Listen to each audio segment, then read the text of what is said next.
नमस्कार, बहुत स्वागत है आप सभी का। आप देख रहे हैं टोटल न्यूज, आपके साथ मैं हूं पंकज रौतेला। हरियाणा विधानसभा चुनाव से पहले जनता के बीच में अपनी पैठ जमाने की जुगत में सियासी दल हैं। एक तरफ सत्तासीन बीजेपी जो जनता के बीच में अपनी सरकार के काम को रख रही है, गुणगान कर रही है, जन आशीर्वाद चाहती है, तो वहीं दूसरी तरफ 10 साल से सत्ता से बाहर वनवास काट रही कांग्रेस हरियाणा की कुर्सी पर अधिकार के लिए जनता के बीच में पहुंच रही है। रैलियां हो रही हैं, आरोप लगाए जा रहे हैं बीजेपी पर और सरकार के काम पर घेरा जा रहा है। रैली को नाम दिया है जन आक्रोश रैली।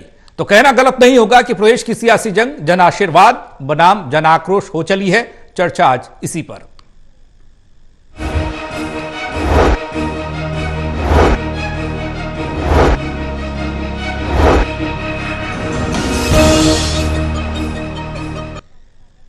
चर्चा में हमारे साथ मौजूद हैं Devendra Kathuria, associate editor Panipat, doctor Mahesh Kumar, associate editor Hisar, Virendra Soni ji, वरिष्ठ पत्रकार।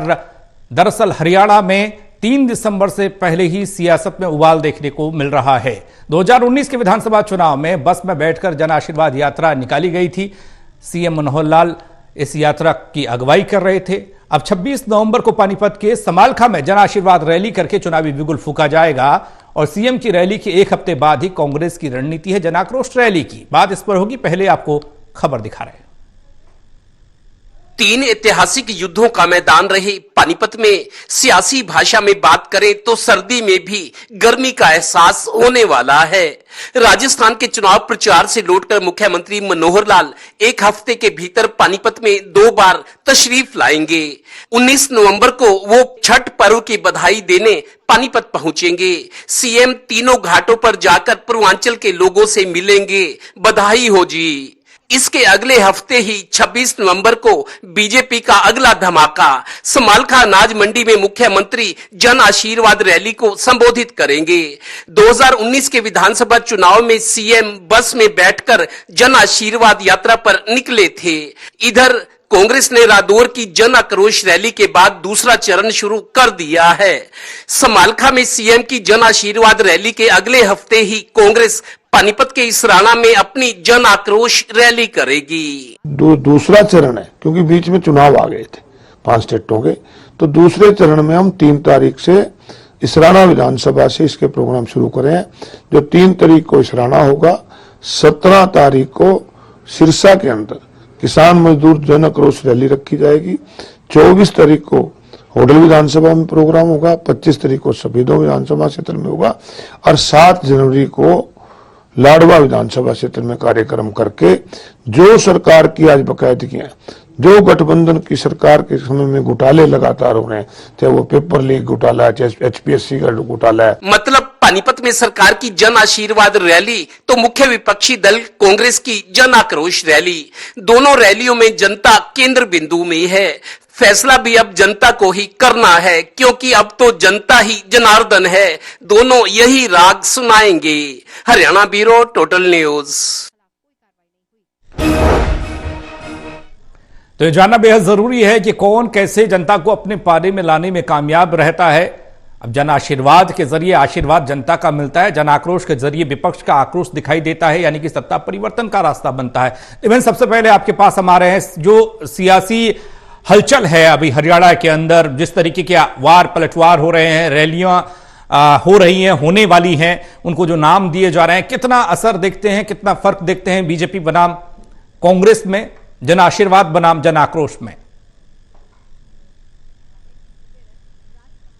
हरियाणा से जो कांग्रेस के और बीजेपी नेता थे, छोटे बड़े नेता मुख्यमंत्री तक, वो प्रचार करके आए, क्योंकि छत्तीसगढ़, राजस्थान, मध्य प्रदेश, उत्तर भारत के 3 बड़े राज्य हैं। यहां दोनों बड़ी पार्टियों के नेता वहां प्रचार करके आ गए। चूंकि अब आखिरी चरण है चुनाव का, वहां इन्होंने जोर लगा लिया, लेकिन अब हरियाणा की सुध ले रहे हैं। हम ये मानकर चल रहे थे, जैसा दर्शकों को भी हमने कल बताया था, कि 3 दिसंबर के बाद सियासत में उबाल आएगा। लेकिन चूंकि ये बड़े नेता जो हैं, पूर्व मुख्यमंत्री भूपेंद्र सिंह हुड्डा, खुद मुख्यमंत्री मनोहर लाल, प्रदेश में संगठन में बदलाव के बाद तेजी से अपनी नीतियों पर अमल कर रहे हैं। अब जो ताजा खबर यह है कि 19 नवंबर को, चूंकि अब कल से छठ पर्व शुरू हो रहा है, दिवाली के छठे दिन छठ पर्व शुरू होता है और पानीपत में करीब 1.5 से 2 लाख की संख्या में जो पूर्वांचल के लोग हैं वो रहते हैं। यूपी, बिहार और पूर्वी यूपी के लोग और बंगाल के लोग। 19 तारीख को मुख्यमंत्री का कार्यक्रम आया कि छठ पर्व जो है, 3 घाट है पानीपत में, हजारों की तादाद में हर घाट पर पूर्वांचल के लोग होते हैं। मुख्यमंत्री उस दिन यहां पानीपत आएंगे 19 तारीख को, आज 16 तारीख है, और वहां घाटों पर जाकर पूर्वांचल के लोगों से मिलेंगे, आप उनको बधाई देंगे कि आपको बधाई हो, बड़ा पर्व है आपका। तो इसका मतलब सीधा सियासी निकाला जा रहा है। और 19 तारीख के बाद 26 नवंबर को पानीपत के समालखा में जन आशीर्वाद रैली मुख्यमंत्री की हो रही है। हमें याद है कि 2019 के जो विधानसभा चुनाव थे, मुख्यमंत्री बस में सवार होकर पूरे कई विधानसभाओं की 50 से ज्यादा विधानसभाओं में वो गए थे और जनता का आशीर्वाद मांगा था कि दूसरी बार आप आशीर्वाद दो। और 75+ का नारा दिया गया था, बुलंद किया गया था, जिससे विपक्ष की भी हवा निकल गई थी कि 75+ का नारा। तो तब जन आशीर्वाद यात्रा पर थे मुख्यमंत्री। लेकिन अब 2024 का मिशन सामने है और बड़ी चुनौती है। तो जन आशीर्वाद रैली समालखा में हो रही है। उसके एक हफ्ते बाद 3 तारीख को ही पानीपत के इसराना में कांग्रेस भी जन आक्रोश रैली लेकर आ रही है। मतलब पानीपत से हुंकार भरी जा रही है मुख्य विपक्षी पार्टी की और सरकार की तरफ से। आपको एक लाइन जरूर बता दूं कि पूरी सरकार का और संगठन का एक बार फिर तीसरी मर्तबा जीटी रोड बेल्ट पर फोकस है। बहुत उम्मीद करिए जीटी रोड बेल्ट से, क्योंकि दोनों चुनाव में 2014-19 के चुनाव में जीटी बेल्ट के लोगों ने, व्यापारिक बेल्ट है, खासतौर पर गैर जाट क्षेत्र ये माना जाता है, तो बीजेपी बहुत सारी उम्मीद कर रही है और तीसरी बार भी यहां से समर्थन की तलाश में बीजेपी निकली है। मुख्यमंत्री और संगठन पूरी ताकत झोंक रहे हैं। महेश, आपके पास आए ये सवाल कि एक तरफ सरकार का काम, सरकार उस काम के बल पर आशीर्वाद एक बार फिर से चाहती है, इसलिए जन आशीर्वाद के जरिए जनता के सामने पेश होगी। दूसरी तरफ विपक्ष कहता है कि काम हुआ नहीं, जनता में आक्रोश है, विपक्ष गुस्से में है, सत्ता परिवर्तन होना है, इसलिए जन आक्रोश रैली। किस तरीके से दोनों रैलियों के जरिए जनता के मन को टटोल पाएंगे सियासी दल?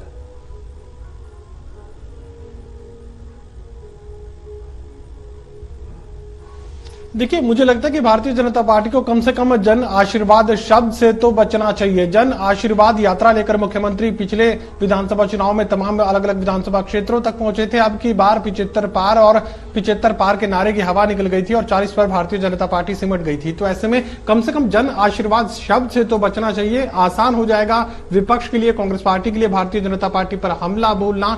किसी भी तरह का बयान अगर जन आशीर्वाद शब्द के साथ दिया जाएगा तो यकीनन फिर बड़े हमले भारतीय जनता पार्टी को झेलने पड़ सकते हैं। और वही बात है, एक बार फिर से दोहरा दी जाएगी। अब की बार 75 पार का क्या हुआ था, कहीं वही परिस्थिति दोबारा से तो पैदा नहीं हो जाएगी। लेकिन किसी भी नाम के साथ आए, भारतीय जनता पार्टी अपनी तैयारियां मुकम्मल यहां पर करती हुई नजर आ रही है। और हर दिन हम ये जिक्र करते हैं कि संगठनात्मक तैयारियों के लिहाज से भारतीय जनता पार्टी का कोई सानी नहीं है, मैनेजमेंट के लिहाज से भारतीय जनता पार्टी का कोई सानी नहीं है। और मैनेजमेंट और तैयारियों के लिहाज से अगर देखा जाए तो भारतीय जनता पार्टी कांग्रेस पार्टी से कहीं ज्यादा आगे पहले भी थी और अब भी बनी हुई है। संगठनात्मक लिहाज से जिक्र यहां पर कर रहा हूं कि जिला अध्यक्षों की नियुक्ति अब तक भी कांग्रेस पार्टी नहीं कर पाई है और अब सबकी नजर 5 राज्यों के चुनाव परिणाम पर है। लेकिन फिलहाल संगठनात्मक तैयारियों के लिहाज से, मैनेजमेंट के लिहाज से, फ्यूचर प्लानिंग के लिहाज से, इलेक्शन मैनेजमेंट के लिहाज से भारतीय जनता पार्टी की तैयारियां यहां पर काफी तेजी से मुकम्मल होती हुई नजर आ रही हैं। और जिक्र कांग्रेस का करें तो तैयारियां वहां पर इलेक्शन मैनेजमेंट के लिहाज से तो कोई शुरू भी अभी तक नहीं हो पाई है, ऐसा मुझे लगता है। लेकिन फिलहाल जो एंटी इनकमेंसी का जो फैक्टर है वही सबसे बड़ी चुनौती यहां पर भारतीय जनता पार्टी के लिए है। और जिस तरीके से मेरे सहयोगी देवेंद्र कथुरिया जानकारी दे रहे थे कि जीटी बेल्ट से सबसे ज्यादा उम्मीद भारतीय जनता पार्टी को है, तो यकीनन जीटी बेल्ट से ही भारतीय जनता पार्टी को सबसे ज्यादा उम्मीद है।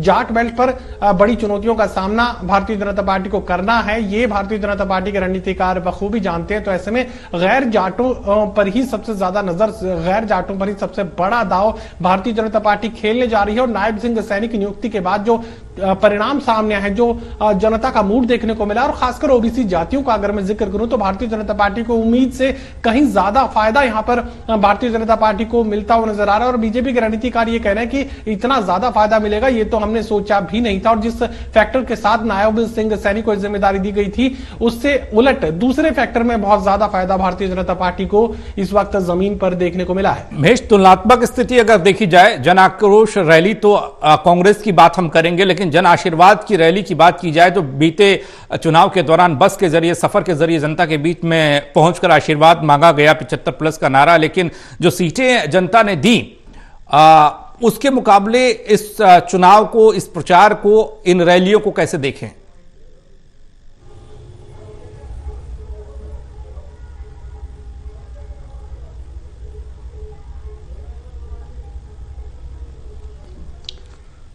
महेश, आप तक आवाज पहुंच रही है? करना है जिस तरीके से लगा उससे मैं जो जिक्र कर रहा था कि 10 सालों के राज के बाद पहले मनोहर 1 और उसके बाद मनोहर 2 में गठबंधन में भारतीय जनता पार्टी सरकार चलाने का काम कर रही है। तो ऐसे में 10 सालों के बाद ये एक नेचुरल फैक्टर आप इसे मान सकते हैं कि एंटी इनकमेंसी बिल्ड होती है। हरियाणा में भी उसी एंटी इनकमेंसी का सामना भारतीय जनता पार्टी को करना है। भारतीय जनता पार्टी लगातार ये कोशिश कर रही है कि ज्यादा से ज्यादा लोकप्रियता हासिल की जा सके। फिलहाल ओबीसी पर सबसे बड़ा डेंट नायब सिंह सैनी को जिम्मेदारी देकर लगाने की कोशिश की गई और कामयाबी एक्सपेरिमेंट भारतीय जनता पार्टी रहा है। जिस तरीके का समर्थन, जिस तरीके का जो स्वागत कार्यक्रम है नायब सिंह सैनी के अलग अलग इलाकों में देखने को मिल रहे हैं, उसके बाद ये कहा जा सकता है और बीजेपी के रणनीतिकारों के चेहरे पर इस वक्त मुस्कान जो है वो साफ तौर से देखी जा सकती है। वो खुद ये कह रहे हैं कि इतना ज्यादा फायदा भारतीय जनता पार्टी को सिर्फ नायब सिंह सैनी को कुर्सी पर बैठाने से मिल जाएगा, ये तो उन्होंने सोचा भी नहीं था। और बीजेपी के रणनीतिकार ये भी कह रहे हैं कि अभी तो कई और ऐसे गेम हैं जो पूरे गेम चेंज को पूरे गेम को चेंज करके रख देंगे। कई और ऐसे फैसले और कई और फैसलों का अगर मैं जिक्र करूं तो उनमें एक फैसला गठबंधन तोड़ने का भी होगा। गठबंधन तोड़ने के बाद एक बार फिर से जाट और गैर जाट वोटों के ध्रुवीकरण की तरफ भारतीय जनता पार्टी आगे बढ़ती हुई नजर आएगी। और मुझे यकीनन ये लगता है कि एक एक कर अलग अलग एक्सपेरिमेंट्स भारतीय जनता पार्टी करेगी और फिर उनके रिजल्ट्स को स्टडी भारतीय जनता पार्टी के रणनीतिकार करेंगे। धीरे धीरे ही सही बहुत बड़े बदलाव की तरफ भारतीय जनता पार्टी खुद को तैयार करती नजर आ रही है। वीरेंद्र सोनी जी, जो चुनावी प्रचार हो रहा है, रैलियां हो रही हैं, जन आक्रोश और जन आशीर्वाद, जनता का मूड भांपने की कोशिश और जनता से अपने मन को लगाने की कोशिश, अपने आप को जोड़ने की कोशिश, किस तरीके से इस जंग को देखें? देखिए, सभी राजनीतिक दल जो है जनता से अपने जुड़ाव के लिए नए नए माध्यम ढूंढते हैं जी। मुख्यमंत्री मनोहर लाल जी ने अब जो छठ पर्व के बहाने से जो पूर्वांचल के लोग हैं उनसे अपना संपर्क साधने का प्रयास कर रहे हैं। तो ये सभी राजनीतिक दल करते हैं। भूपेंद्र सिंह हुड्डा या ओम प्रकाश चौटाला रहे हों, वो ईद मिलन समारोह करते थे।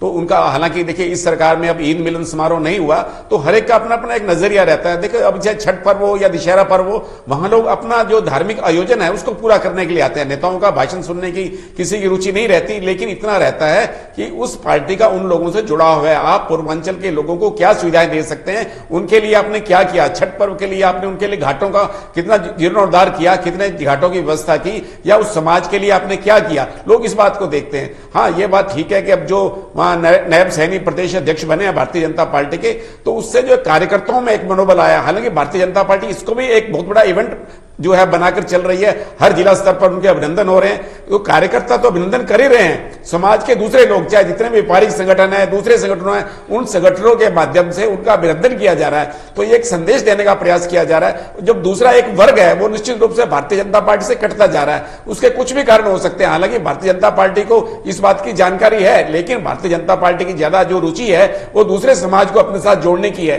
ये सब बातें जो है, जहां तक कांग्रेस की बात है, अगर कांग्रेस के हम प्रदेश अध्यक्ष उदय भान जी की चर्चा करें तो क्या वो अपने स्तर पर अपने कार्यक्रम आयोजित कर सकते हैं? ऐसा संभव नहीं है। उनको भूपेंद्र सिंह हुड्डा की जरूरत है, उनके बिना वो कार्यक्रम करते नहीं है। अगर वो इस तरह के, जैसे अब नायब सैनी अपने कार्यक्रम कर रहे हैं, हर जिला में जा रहे हैं, हर जिला स्तर पर पुराने कार्यकर्ताओं को जोड़ रहे हैं, तो एक कार्यकर्ताओं में संदेश तो जाता है। जो पहले निष्क्रियता बनी हुई थी उससे एक सकारात्मक संदेश तो जाता है। लेकिन कांग्रेस में अगर देखा जाए तो कांग्रेस में उदय भान जी अपने स्तर पर ऐसी रैलियां आयोजित करने में असमर्थ हैं। उनको अपने समर्थन के लिए अपने सहयोगी नेताओं की जरूरत है। अब जिस तरह से कांग्रेस ने भूपेंद्र सिंह हुड्डा और उदय भान जी अपने स्तर पर सिरसा में रैली कर रहे हैं, तो उसके जवाब में जो कुमारी शैलजा है वो अपनी कर्म भूमि में दूसरे नेताओं का हस्तक्षेप कैसे सहन कर सकती है, इसलिए वो भी 14 जनवरी को वहां पर अपनी सिरसा में रैली करने जा रही है। इस तरह समानांतर रैलियां चलती रहेंगी। इन रैलियों से क्या सिर्फ वातावरण बनता है, लोगों को पता है रैलियां कैसे सफल बनाई जाती है, कैसे भीड़ जुटाई जाती है, सबको मालूम है। अब वो समय तो रहा नहीं जब लोग जो रैली में नेताओं के भाषण को सुनने के लिए जाया करते थे। अब सबको क्या पता कि किसने क्या कहना है, सबको जानकारी में है, प्रचार माध्यम भी है। नहीं, अब तक तो इसलिए देखा जाए सवाल बना हुआ है सोनी जी सर कि भीड़ क्या वोट का पैमाना हो सकती है। ये सवाल का जवाब मिलता नहीं है, क्योंकि जितनी भीड़ कांग्रेस में उससे ज्यादा बीजेपी में, अगली बार कांग्रेस में उससे ज्यादा भीड़। हार जीत क्या ये भीड़ तय करती है, ये अपने आप में एक सवाल है। देवेंद्र, आपके पास हम आ रहे हैं। कांग्रेस का जिक्र हो रहा था, जन आक्रोश रैली करेगी, सरकार के खिलाफ बिगुल फूकेगी, लेकिन एकता की बात जो है, अभी जिस बात का जिक्र सोनी साहब कर रहे थे, हमने राजस्थान में आज एक तस्वीर देखी, वहां अशोक गहलोत बनाम सचिन पायलट की स्थिति, लेकिन चुनाव से ठीक पहले एक मंच पर सब एक साथ नजर आया। राहुल गांधी ने खुद कहा कि हम सब एक हैं। क्या हरियाणा में जितने भी गुट हैं, जितने भी ये बड़े नेता हैं, ये एक मंच पर दिखाई देंगे? बिल्कुल, देखिए इन नेताओं को पता है कि 10 साल से वो लोग सत्ता के इंतजार में हैं, लड़ाई लड़ी, संघर्ष किया, लेकिन सफलता हाथ नहीं लगी। इस वक्त जब बीजेपी के खिलाफ एंटी इनकम्बेंसी का फैक्टर है, बदलाव वाला फैक्टर है, और मैंने लगातार ये बात भी कही है कि कहीं ना कहीं एक सेगमेंट पॉलिटिक्स में अब ऐसा भी खड़ा हो गया है जो प्रतिशोध या खुंदक, जिसको हम कहते हैं कि चिड़ा हुआ है, जो वो भी अपनी भूमिका निभाता है। अब ये नई तरह की पॉलिटिक्स शुरू हो गई है। तो बीजेपी के खिलाफ थोड़ा सा जो गुस्सा है, नाराजगी है, कांग्रेस उसको पहचानती है और उसको भुनाने की कोशिश करी है। कांग्रेस के नेताओं को पता है कि अगर ये मौका हाथ से निकल गया तो पूरे 5 साल, बीजेपी 5 साल सरकार चलाना जानती है, पिछले कार्यकाल में भी चलाया, और इस गठबंधन के विरोधाभास के बावजूद जो बातें सामने आई, 5 साल पूरे करती हुई सरकार लग रही है। और कांग्रेस के नेताओं को पता है अगर इस बार चूक गए तो पूरे 5 साल इंतजार करना पड़ेगा। और कई बार मजाक में कहा जाता है जो ज्यादा उम्र के कांग्रेसी हैं शायद वो अपना राज देख पाएंगे, नहीं देख पाएंगे, ये मजाक भी चलता है। दूसरी बात पंकज, मैं ये कहता हूं, ये जो दोनों चुनाव है, लोकसभा और विधानसभा चुनाव, आप ये समझ लीजिए कि सीधा मोदी जी के नाम पर, मोदी जी के चेहरे पर उनकी पॉपुलैरिटी को बीजेपी भुनाना चाहेगी। आज हम हरियाणा कैबिनेट की बात करें तो कोई रैंकिंग की बात नहीं, सेंटर की जैसे कैबिनेट है, मोदी सरकार में वो समीक्षा करते हैं, रिजल्ट चाहते हैं। आपने देखा हर्षवर्धन जैसे, रविशंकर प्रसाद जैसे हाई प्रोफाइल मंत्रियों को मंत्रिमंडल से निकालकर दूसरे काम दिए गए हैं। इसी तरीके मैं कहता हूं हरियाणा की कैबिनेट की बात करें तो किसी मंत्री की रैंकिंग नहीं कह सकते कि किसने अच्छा काम किया है। यही स्थिति विधायकों की है।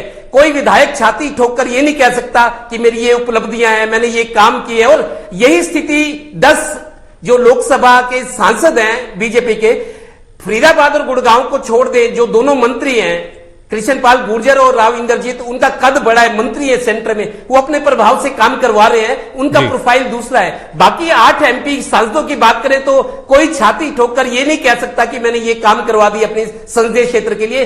दारोमदार पूरा मोदी जी पर है, चाहे लोकसभा के चुनाव है, चाहे विधानसभा के चुनाव है, और बीजेपी भी ये बात समझती है। तो इसीलिए मोदी जी के चुनाव के लिए पूरा जोर लगाया गया, रणनीति बदली गई है, फैसले लिए जा रहे हैं। तो मोदी जी एक बड़ा फैक्टर है इन दोनों चुनाव में। महेश, आपके पास आए वो सवाल बरकरार कि कांग्रेस जिस तरह की तस्वीर राजस्थान में पेश कर रही है, क्योंकि एकजुट होने की तस्वीर पेश नहीं करेगी तो कहीं दिक्कत ना आ जाए। और दूसरा सवाल ये कि अब काम, रैंकिंग मायने नहीं रखती है, सिर्फ चेहरा मायने रखता है, और उसी चेहरे पर आप वोट मांगेंगे। ये हरियाणा में भी देखने को मिलेगा, लेकिन ये कब तक चलेगा? एक बार, 2 बार, 3 बार या हर बार?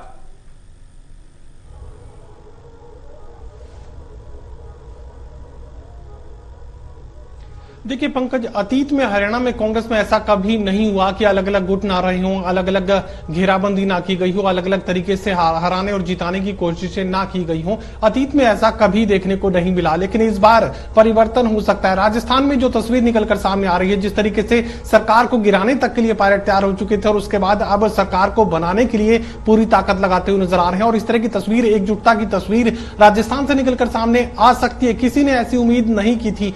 हो सकता है कि इस तरह की परिस्थितियां हरियाणा में भी आपको देखने को मिले। इसके पीछे वजह क्या है? इसके पीछे सबसे बड़ी वजह जो है वो अस्तित्व की लड़ाई है।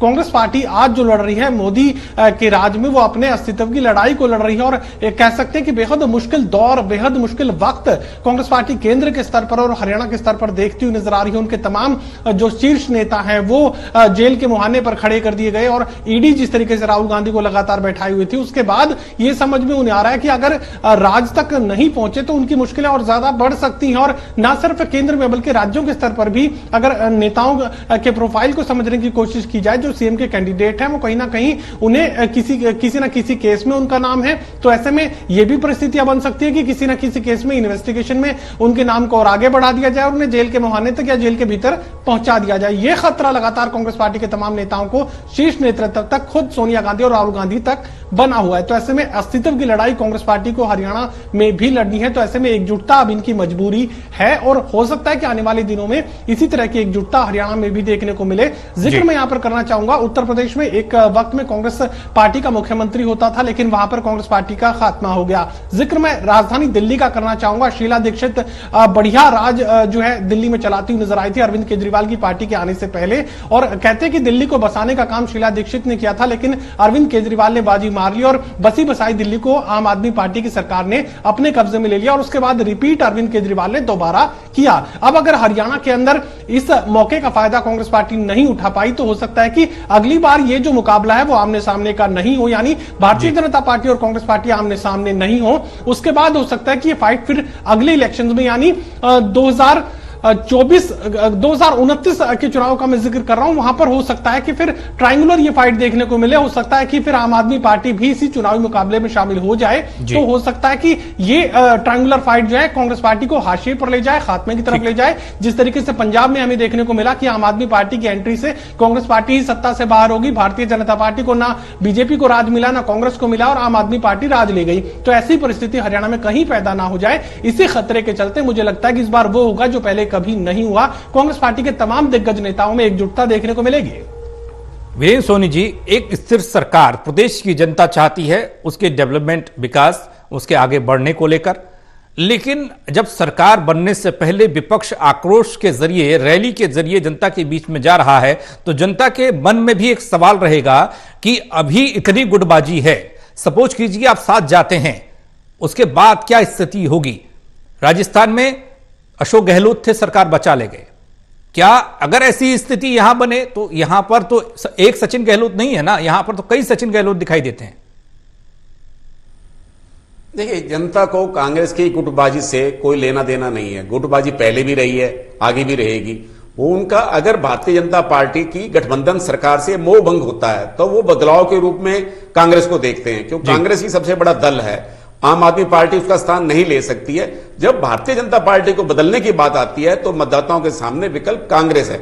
ये नहीं है कि वो कांग्रेस की ओर देख रहे हैं, कांग्रेस की इतनी मजबूती को नहीं देख रहे, वो एक भारतीय जनता पार्टी से छुटकारा चाहते हैं। तो इसलिए कांग्रेस का ये संभावना बनती है, उनको कांग्रेस की गुटबाजी से कोई लेना देना नहीं है। और कांग्रेस में भी जहां अलग अलग हैं, देखिए कुमारी शैलजा वो अपने इलाके में कांग्रेस को मजबूत कर रही हैं, भूपेंद्र हुड्डा अपने इलाके में देश वाली बेल्ट में कर रहे हैं, और किरण चौधरी अपने इलाके में कर रही हैं, और रणदीप सुरजेवाला अपने इलाके में लगे हुए हैं। तो एक तरह से ये अपने अपने गठनायक हैं, अपने अपने क्षेत्र के, तो वहां वो मजबूती दे रहे हैं, अपने अपने किले को मजबूती दे रहे हैं। तो अगर भारतीय जनता पार्टी से मोह भंग नहीं हुआ तो लोग भारतीय जनता पार्टी को दोबारा चुनेंगे। और भारतीय जनता पार्टी के एक बारे में एक धारणा है, कार्यकर्ताओं में धारणा है, जो व्यक्ति मंच पर बैठा हुआ है वो कल को नीचे दरी पर भी आ सकता है, और दरी पर बैठा हुआ कार्यकर्ता मंच पर भी जा सकता है। जैसे नायब सैनी का उदाहरण दिया जा रहा है, लेकिन यह बात अलग है कि नायब सैनी मुख्यमंत्री मनोहर लाल जी के द्वारा ही समर्थित उनके वो हैं, उनका जो भाग्य अगर चमका है तो मनोहर लाल जी के कारण ही चमका है। यह बात कहना कि वो तो पार्टी के ऑफिस में कंप्यूटर ऑपरेटर थे, लेकिन उनका भाग्य था कि उन्होंने मनोहर लाल जी के साथ काम किया, इसलिए उन्हें टिकट भी मिली। हालांकि उनकी पत्नी जी वो नगर पालिका चुनाव में हार गई थी। तो ये सब बातें हैं। अगर मनोहर लाल जी का भी भाग्य अगर चमका है तो उसका कारण यह कि उन्होंने नरेंद्र मोदी जी के साथ काम किया है। संगठन मंत्री तो और भी कई थे, उनमें योग्यता उनसे अधिक रही होगी, मनोहर लाल जी से ज्यादा वो योग्य होंगे, लेकिन उनका जो जुड़ाव था मोदी जी से था, इस कारण से उनका भाग्य चमका है। ये भाग्य का भी बहुत बड़ा एक साथ राजनीति में रहता है। देवेंद्र, जिस बेल्ट का आप लगातार जिक्र करते हैं, जो बेहद महत्वपूर्ण है, जिसने 19 में साथ दिया, जिसने 24 में साथ दिया, इस बार इस जीटी रोड बेल्ट का गणित क्या कहता है? संक्षेप में जानना चाहूंगा आपके जरिए, जनता के मन में क्या है? आक्रोश दिखाएंगे या आशीर्वाद देंगे? देखिए, जीटी रोड बेल्ट की अमूमन 25 सीट हैं, 25 सीट 2014 में, 2019 में। मेरे को याद है पहली बार जो 25 सीटों का जो चुनाव हुआ था जीटी रोड बेल्ट में, 21 या 22 सीटें आई थी। आप देखिए, मतलब 90% से ज्यादा सीटें बीजेपी ने जीती थी। 2019 के चुनाव में भी 20 के आसपास 20-21 सीटें आई थी। तो एक बड़ा लोट जिसको कह सकते हो आप, अगर 25 का एक ग्रुप है तो 25 में अगर 20 या 19 या 18 सीटें आ जाए तो आप समझिए कि आप मेरिट में हैं यहां से। बाकी पूरा हरियाणा पड़ा है। जीटी रोड बेल्ट की पहचान यह है कि यहां व्यापार, अच्छा खासा व्यापार है, व्यापारिक बेल्ट है पूरी। बाकी हम अगर हिसार, जींद, भिवानी चले जाएं या गुड़गांव, फरीदाबाद को छोड़ दें तो जीटी रोड बेल्ट जो है ये व्यापारिक दृष्टि से बहुत अहम बेल्ट है, जहां व्यापार है, समृद्धि है, खुशहाली है। और जब मुख्यमंत्री भी दिल्ली जाए तो जीटी रोड से जाके दिल्ली जाते हैं और वापस अपने चंडीगढ़ जाए तो जीटी रोड बेल्ट से ही जाना पड़ता है। तो यहां से इसलिए भी कि नॉन जाट बेल्ट ये मानी जाती है। अग्रवाल बिरादरी है, वो पंजाबी बिरादरी हो, ब्राह्मण हो, देखना होगा इस बार ग्राफ ऊपर जाना का चाहिए था ना देवेंद्र। जिस तरीके से आप बार बार फोकस कर रहे हैं इस बेल्ट पर, आपने बोला जब 14 का चुनाव था तो बेहतर प्रदर्शन, उसके बाद सीटें थोड़ा कम दिखाई दी, अब तीसरा है तो और आप कम आंक रहे हैं। ऐसा लग रहा है कि मतलब नीचे को ग्राफ आ रहा है, जबकि आपका फोकस उसी एरिया पे सबसे ज्यादा है। वक्त इजाजत नहीं दे रहा, बहुत शुक्रिया आप तीनों का हमारे साथ जुड़ने के लिए। तो एक तरफ बीजेपी, दूसरी तरफ कांग्रेस, एक तरफ जन आशीर्वाद रैलियों के जरिए जनता तक जुड़ने की कोशिश, दूसरी तरफ जनता का आक्रोश दिखाने की कोशिश रैलियों के जरिए कांग्रेस करेगी। किसको कितना समर्थन मिलेगा ये चुनाव बताएगा।